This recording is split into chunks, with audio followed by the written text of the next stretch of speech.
Atención, lembrades vos do novo centro de saúde que ia construir a Xunta na parcela onde se situaba o circo? Pois ben, o PP de Ponteareas quere movelo ao Alto da Gloria, que é o terreo que teño as miñas costas.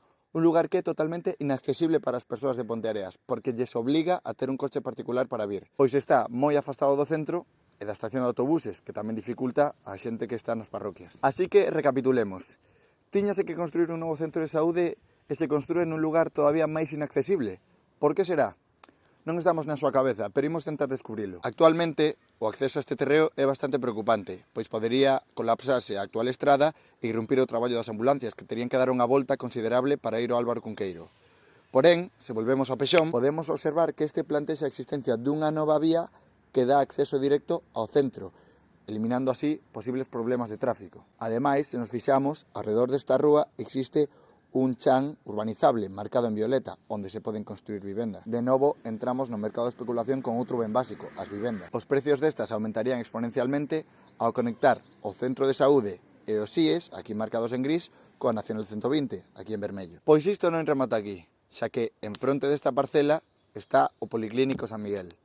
Quizáis esta xente do PP estea intentando axudarnos para cando o centro de saúde público estea colapsado polos motivos explicados nos anteriores vídeos, só teñamos que cruzar a rúa e pagar pola nosa saúde. Pero non vos vaiades aínda, porque sabedes a quen pertence este centro de saúde privado? Efectivamente, ao cónyuge de Raquel Plana, a nosa querida concelleira de saúde. Pero quen é Raquel Plana? O PP presentounola na última campaña municipal como unha persoa coñecedora do sistema sanitario e que se a votábamos solucionaría o todo. Non obstante, xa pasaron varios meses e o único que fixeron foi tentar cambiar o sitio da parcela do novo centro de saúde público a enfronte da clínica privada familiar. Pero que nos di ela sobre esta acusación?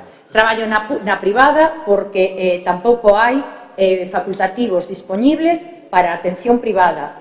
Teño que botar unha man porque é o negocio que hai na casa. Se tivéramos unha panadería, iría facer roscóns en Pascua. En resumo, resulta curioso este cambio de última hora sen consenso do novo goberno. Este cambio de parcela para a construcción do novo centro de saúde público en fronte da clínica privada de ámbito familiar da nosa Concelleira de Saúde pode favorecerse, ademais, coa construcción dunha estrada que lle dé acceso directo e a construcción tamén de novas vivendas. Cabe destacar que o Pexome establece que o terreo de San Miguel é urbanizable, é dicir, que Raquel Plana podería construir tamén vivendas no seu terreo familiar. É curioso, non? É un bo nicho de mercado especulativo.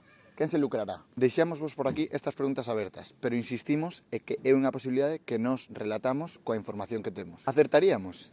Este é o maravilloso plan do PP?